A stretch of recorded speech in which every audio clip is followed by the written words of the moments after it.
Hey everybody, Nick Espinoza, your chief security fanatic here, and it is Sunday, and we are doing breaches of the week. And I'm sorry I took a couple of days off, so this is my first video slash podcast since I think Thursday, which is kind of unprecedented for me. But that is not what we are here about. We are here to talk about data breaches. And before I do that, I'd like to thank the following people that sent me this information in some way, shape, or form. And that is David Walker, Jason Dance, Barrett Peterson, Ronald Ash, Dr. Christopher Gay, and Jacqueline Wolf. Guys, thank you so much. And if you have a tip for me, please feel free to send it my way, and I'm happy to give you a shout out as well. And with that, let's start with an update on Facebook, because this is in relation to what I talked about last week, which was 533 million users essentially getting their own data breach slash scraping that Facebook was trying to shift the blame for. Now, here's what's going on.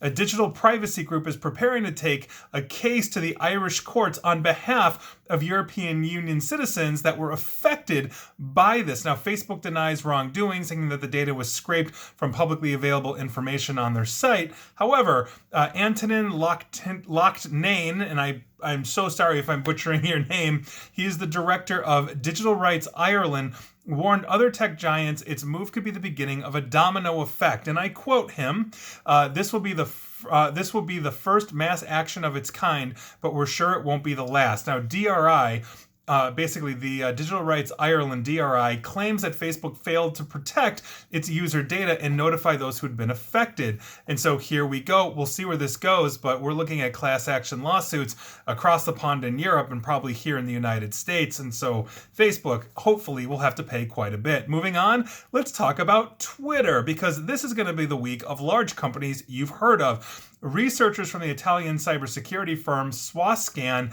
have found another archive of users' data for sale on the dark web, and it's Twitter. Specifically, they found the seller offering over 70 million records, including Twitter users, basically that data. Now, as they elaborated in their post, the seller offered this database for about $800, which tells me it's probably an older data set. And the details basically in this archive are first names, last names, Twitter account, email addresses, and phone numbers. It does not include passwords. That also reduces the cost of the sale. Soon after this one, though, the researchers found another offer for a Twitter database that had 18 million records that were online, and that one was for free. That database actually included passwords alongside email addresses. So heads up, if you're in Twitter, go change your password and enable two-factor authentication. Moving on, let's talk about Geico. Yes, they're the ones with the cute little lizard that sells you car insurance. They suffered a data breach, and threat actors stole driver's licenses for policyholders for over a month. Now, Geico is the second largest car insurance company in the United States, and they have 17 million policies for 28 million vehicles. So obviously this is huge. In a data breach notification filed in California due to basically the CCPA, Geico states that for over a month, threat actors were abusing an online sales portal and gained access to policyholders' driver's license numbers. And this happened between January 21st and March 1st of this year. So for more than a month, heads up to you, Geico policyholders.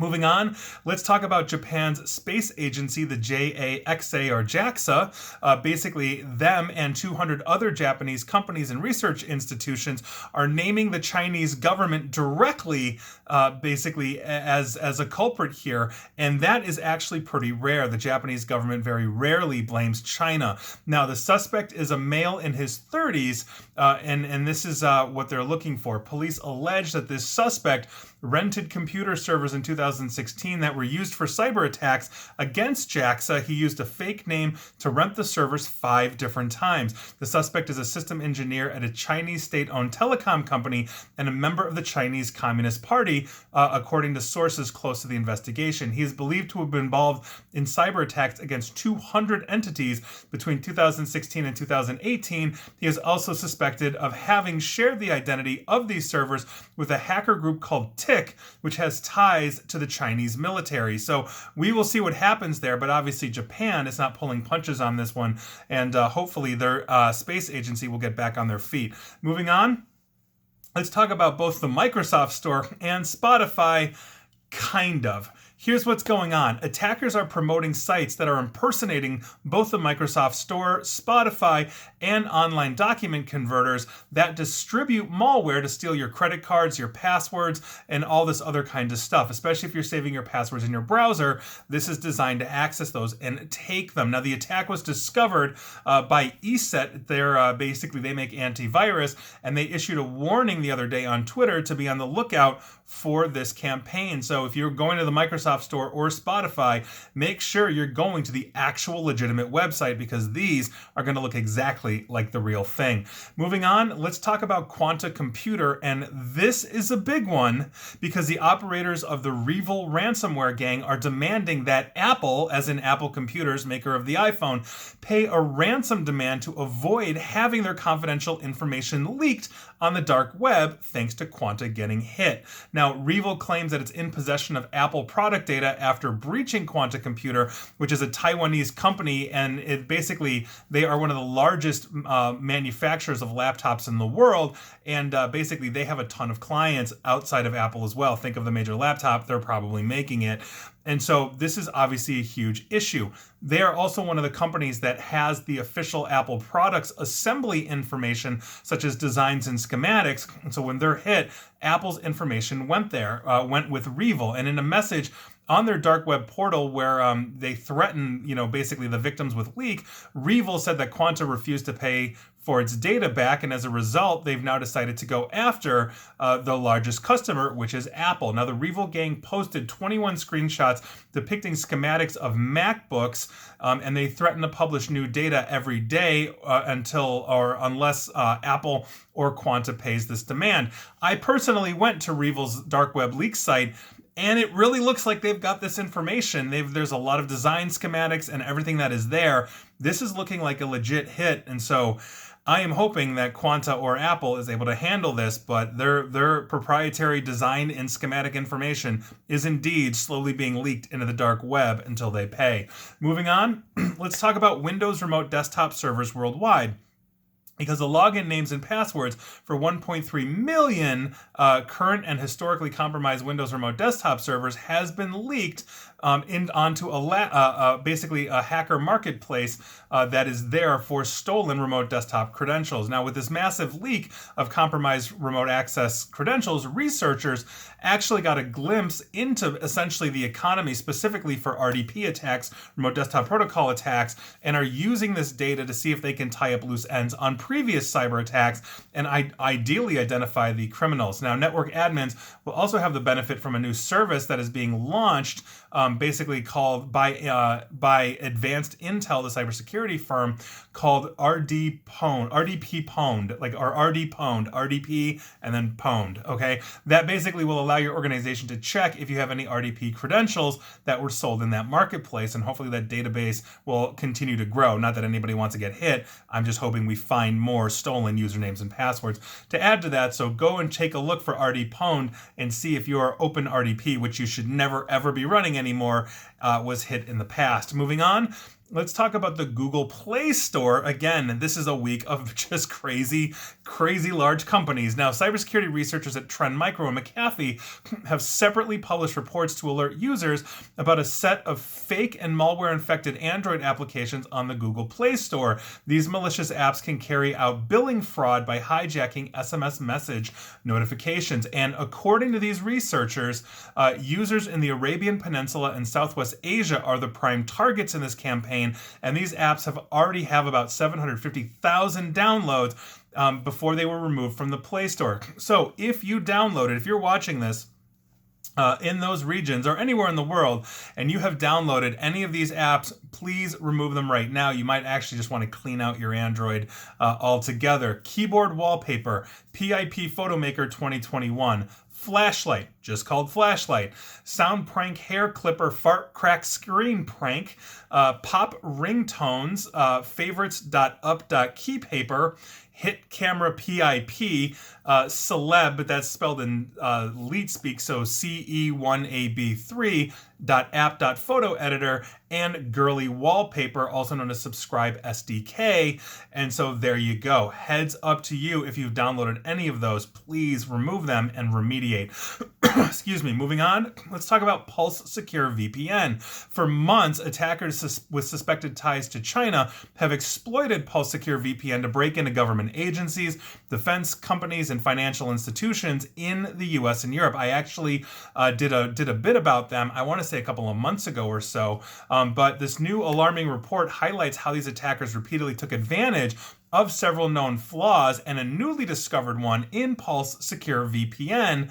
And so obviously that's a huge problem. These new revelations came out last Tuesday, and they represent the latest cybersecurity crisis to hit the United States, following obviously SolarWinds and Microsoft and all of that. So we may see a Pulse Secure VPN, something that has been used by government agencies, simply allowing Chinese state-sponsored hackers into the networks. That's a huge problem. We'll see where that goes.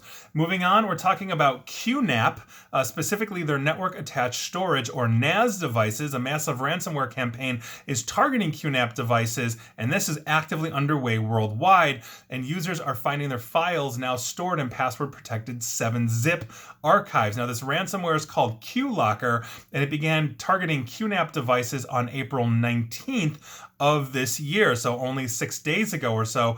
And since then, there has been an enormous amount of activity basically in support forums for QNAP devices, and so we have a huge problem with this. So if you have a QNAP device, please make sure it's fully updated. Please make sure it's behind good threat intelligence and detection. Don't just leave these things wide open. Consider yourself warned. Moving on, let's talk about a company called Eversource. They are out of New England here in the United States, and they are the largest energy provider in New England, apparently. On March 16th, Eversource discovered that one of its cloud storage folders had been basically set to unrestricted and open access. And here we go. Now, the company serves more than 3.6 million electric and natural gas customers in Connecticut, Massachusetts, and New Hampshire. And here we are. An investigation into this basically was launched by their security team, and they found that the unsecure folder contained personal data belonging to customers residing in Eastern Massachusetts. So if you're in Eastern Massachusetts and you use Eversource, heads up to you. Moving on. Let's talk about John Deere. Yes, another massive company. They make the tractors, and if you're like me in Chicago or around the Midwest in some way, shape, or form, you know what John Deere Green is. A pair of bugs, apparently, in John Deere's apps and website could have allowed attackers to find and download the personal data of all owners of the company's farming vehicles and equipment, according to a security researcher who found these vulnerabilities. Now, there's no evidence that attackers exploited these flaws, and the researcher, who goes by Sick Codes, reported them to John Deere on April 12th and 13th, and the company has fixed one of the bugs basically 3 days later or so they are on it. The company fixed the second one this past Wednesday, according to the researcher, and before these fixes, the vulnerabilities, if exploited, would have exposed the personal data about the customers, including their physical address. Obviously a huge problem. Tractors are not cheap. So heads up, John Deere users and John Deere app users. Moving on, let's talk about Password State. This is a password manager, and they're used by quite a bit. Now, Click Studios, which is the company behind them, notified customers that attackers compromised the app's update mechanism to deliver malware into their entire supply chain after breaching the network. Now, Password State is an on-premise password management solution used by over 370,000 security and IT professionals at 29,000 companies worldwide. And if they were updating Password State, they were essentially introducing a malware into that network, and also something that could have stolen the passwords. Huge problem. Password State, get it together. And if you use them, heads up to you. Moving on, let's talk about Apple. Again, we have to talk about Apple. It's been a crazy week. Now, if you remember Quanta from earlier, that was the first one. This is the new one, because according to researchers, it is possible for strangers to discover your phone number and email if basically you are using AirDrop nearby. Now, all basically an actor has to do is basically take a device with Wi-Fi and be physically close by. They can then simply open up the AirDrop sharing pane on an iOS or Mac OS device. If you have that feature enabled, it doesn't even require you to initiate or engage with sharing to be at risk, according to the findings of this report. The problem is rooted in AirDrop's contacts only option. The researchers say that in order to basically suss out whether an AirDrop user is in your contacts, it uses a mutual mutual authentication mechanism to cross-reference that user's phone number and email with another's contact list. And so Apple basically has this obvious problem. Now, they're not just doing this simply. They're using an encryption for this exchange, but the problem is that the hash that Apple is using is apparently easy to crack with a simple technique like brute force. Now, it's not clear from the research what level of computing power would be necessary to brute force this, but here we go. Heads up to you if you have an iPhone and you have AirDrop enabled. Moving on, let's talk about a company called ABUS, A-B-U-S, also known as SecVest or ABUS SecVest. They do smart alarm systems, and you know where I'm going with this, because thousands of ABUS SecVest smart alarms basically were unpatched, and they're vulnerable to a bug that would allow an attacker to remotely disable your alarm system and expose home and corporate headquarters and locations to intrusions and theft. Now, ABUS, to their credit, actually updated this software in January, but 3 months later, according to research, more than 90% of the people that are running ABUS SecVest have not actually installed this patch. Now, the group that discovered it out of the Netherlands basically reported this issue last October, and the estimated total number of SecVest alarm systems out there that are connected to this is around 11,000, according to internet scans collected by the firm Rapid7. So if you're one of the 11,000 out there, please make sure you are updating this. Otherwise, you basically could have your camera shut off, and hopefully you don't get robbed. Moving on. Let's talk about an open source software tools and vault maker known as HashiCorp. This week, a notable open source, basically they're a provider of open source software tools, disclosed that the recent Code Cove supply chain attack had impacted essentially a subset of their continuous integration pipelines. Code Cove, I believe, is their product. Now, the company states that as a result of this, the GPG key used by HashiCorp to sign and verify software releases was exposed.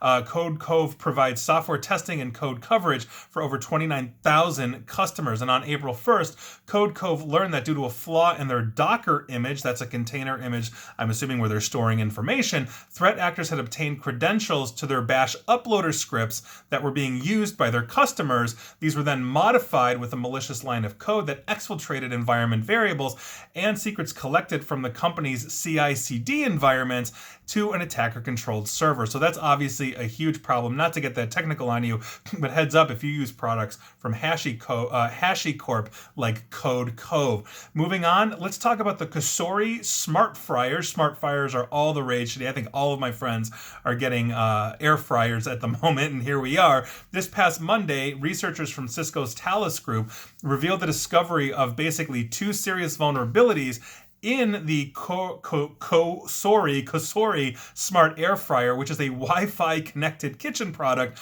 that leverages the internet to give users remote control over cooking temperature, times, and settings and all of that. However, this connectivity coupled with these security flaws actually allow somebody to take control of your air fryer. That's obviously a huge problem. Now, this is basically the Cosori Smart 5.8 quart air fryer known as the CS158-AF. That's on version 1.1.0. And essentially there are two flaws in there that essentially create an unauthenticated backdoor into your air fryer. And here we go. So if you've got that thing, make sure you're updating it, or possibly not using on the Wi-Fi, which is exactly what you bought it for, probably to work in conjunction with an app. But for God's sakes, what happened to just setting a dang timer and keeping these things offline? IoT is a serious vulnerability, and your air fryer could get you hacked, including your computers. I kid you not. Moving on, let's talk about Cellebrite. You may know them from their ability to crack Apple phones, and they sell devices to law enforcement and the like to do exactly that. And this is an interesting one because this involves Moxie Marlinspike. Now, if you're not familiar with this guy, he is the founder of the encrypted messaging app Signal. I've seen him speak. He's an interesting individual. And it was basically, Moxie revealed this past Wednesday of what he said were vulnerabilities in the software that Cellebrite is using to break into encrypted phones. He put out a blog post, but his team of researchers also produced a demonstration video to this effect, and essentially they were able to hit both the UFED, which is the software, and the physical analyzer, which is the actual hardware component for that as well, and they say that they were able to get into it. Now, it's unclear how others might make use, meaning attackers might make use of what Signal uncovered, but the blog post alluded to reports that Celebrite had actually hoarded software vulnerabilities instead of closing them, or rather disclosing them to vendors, meaning they knew they had vulnerabilities and they just didn't tell anybody that they had this, and here we are. So Celebrite might be excellent at cracking things, but apparently Signal is excellent at cracking Celebrite.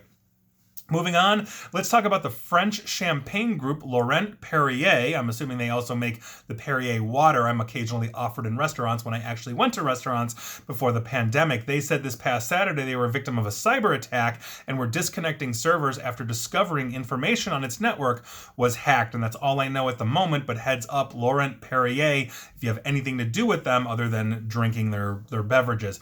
Moving on, here's a quick Blackbaud update. As you recall, this happened back in May of 2020, and companies and organizations have been disclosing left and right. Now we're talking about Northern Light Health, which had actually previously disclosed. There is a lawsuit in Maine that is now happening, the state of Maine, that is now happening over this. This is a possible class action for 650,000 people that were affected by the disclosure of Northern Light Health. That Blackbaud got updated, and I think this is something like the 200th possible class action that Blackbaud is facing. We will see what happens, and moving on from there. Let's talk about Elektra, that's Elekta. They run healthcare radiation machines, apparently, and they just had a supply chain breach because Yale New Haven Health confirmed a cyber attack on one of its outside vendors, and that basically took their entire health system's radiation machines offline, which basically cut off cancer care to about 200 patients statewide in their state. This is obviously a huge potential problem for them, but Elektra did not disclose this. Yale New Haven did. So if you use Yale New Haven Health and you are currently going through chemo or getting your cancer care there, you may have to switch for the moment. I'm sure they've notified you of that. That's obviously a huge and concerning problem for 200 potential victims. And if anybody dies because they don't get care, then essentially whoever hit Elektra is a murderer. Moving on. Let's talk about Santa Clara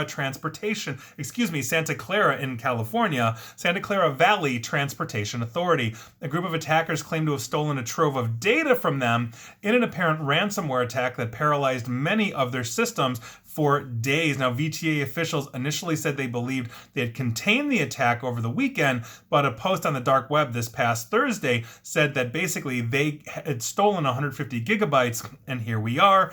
And so we'll see what happens, but if you have anything to do with the Santa Clara Valley Transportation Authority, heads up to you. Moving on, let's talk about the men's social networking site and online dating application known as Manhunt. I've never even heard of these, so I don't know if it's men hunting for other men or I don't know. But anyway, Manhunt, the social media application, apparently, according to details in a security notice that they filed with the Washington State Attorney General on April 1st, the 20-year-old site, so they've been around for a while, I've never heard of them. They were compromised by a cyber attack that took place in February of this year. Now, an unauthorized third party downloaded personal information belonging to some Manhunt users after gaining access to the company's account credentials database. Now, the compromised database contains customer usernames, email addresses, and passwords. After discovering this breach, they said they performed a forced reset of all user passwords. Hopefully those passwords were encrypted.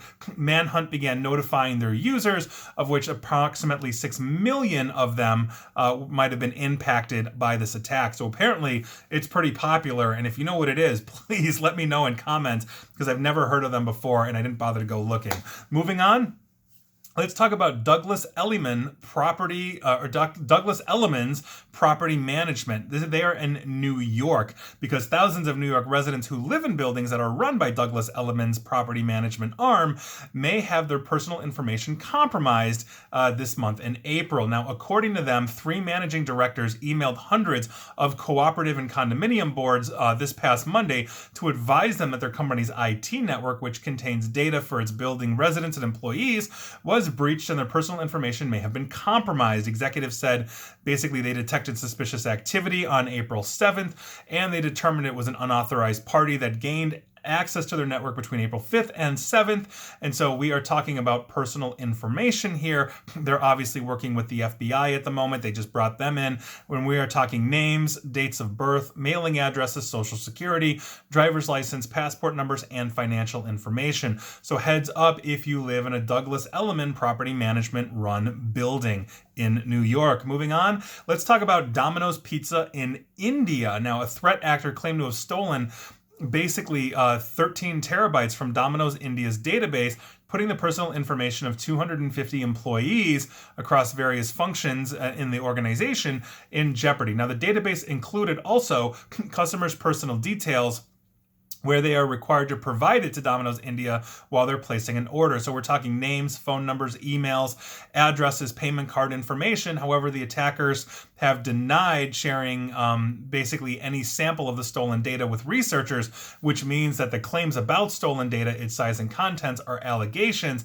at this point in time. So it looks like Domino's has got hit, but the attackers that say they hit them aren't sharing any info, so it's uncertain whether they actually stole anything or just ransomed them out. We shall see. Moving on, let's talk about the Kansas Department of Labor, and this I think is an interesting one, because a local TV network, KWCH, their TV investigation this past February helped launch the Kansas Department Labor investigation after their investigation found a way to use social security numbers on the KDOL website, that's the Department of Labor's website, to pull up anyone's personal information. Now, this basically interview that they had earlier this year found it was very easy to pull up social security numbers, names, phone numbers, and addresses on the site by simply knowing or guessing social security numbers. And obviously, a lot of states or regions, have different numbers where they start with, so it's very easy to narrow down that. I think it's an 8-digit number if I'm remembering off the top of my head, so maybe 9. So anyway, there you go. Heads up if you've had anything to do with the Kansas Department of Labor through the pandemic. Basically, we can search your information. Moving on, let's talk about the National Australia Bank, and this is an update from their 2019 data breach. They just revealed they had to pay 686,878 Aussie dollars in compensation to customers exposed in the 2019 data breach after personal account details of more than 10,000 customers were uploaded to a website, basically mimicking Google Sheets. The bank said it provided thousands of customers with a one-time payment, while a smaller cohort were reimbursed for new passports and driver's licenses, and there you go. So heads up, if you use the National Australia Bank and you haven't heard from them, you may be entitled to compensation. And finally, let's talk about Albania, because this is really showing the world what we have problems with when it comes to data breaches, politics, and everything else. Now, this is coming from transparency.org from April 22nd, and I quote, "The Albanian authorities should, without any further delay, determine whether the ruling party obtained Tirana voters' personal information from government registries," Transparency International said today. The Special Prosecution Against Corruption and Organized Crime, known as SPAK, must also urgently investigate whether the incumbent party abused state resources for securing a win during Sunday's parliamentary election. Now, apparently on April 11th, an Albania media portal published a database containing the personal data and private information of 910,000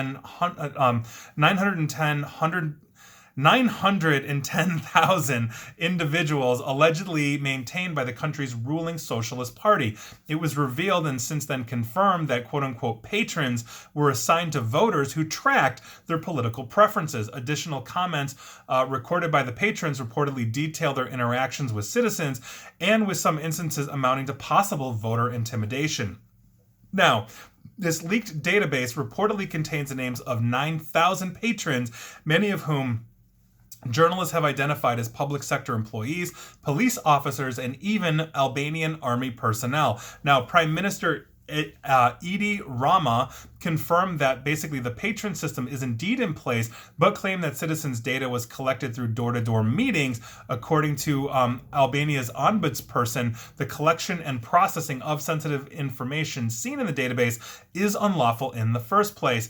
And to quote the report from Transparency again, it is incomprehensible that government officials have been downplaying the graveness of these revelations. The failure to adequately investigate and sanction wrongdoing will cast the shadow over the fairness of the upcoming election. We call on the international observers to take note of these issues as part of their assessments. And I think this is actually a really good thing to stop on, because one of the things that is continuously in the news is the debate on, and I don't care what country you're in, it's definitely not unique to us here in the United States, but there is a balance between the information that you have to give a government simply just to live in society versus other information that they don't need, and your right to privacy. And Albania is really underscoring that. If we have let's say a political party that's in power that has the ability to start looking at potential voters that would object to their rule, meaning they would vote against them, and then have the ability to assign patrons to either intimidate, record, track, or at least make that voter feel uncomfortable to the point of maybe fearing that if they don't vote for the incumbent party, they're going to be in trouble in some way, shape, or form, physically or otherwise.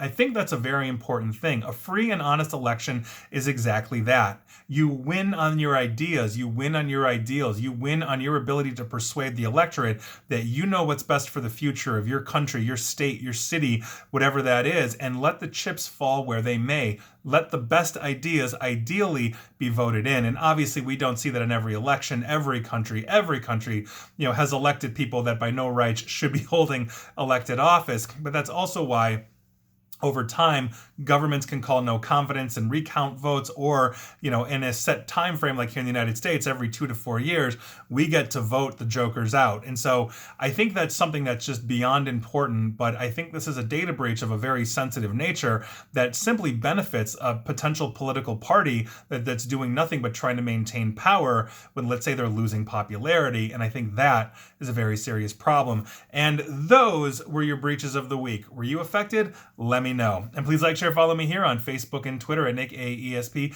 And please feel free to subscribe to me at YouTube as well. And as always, stay safe and stay online. Thanks, everyone.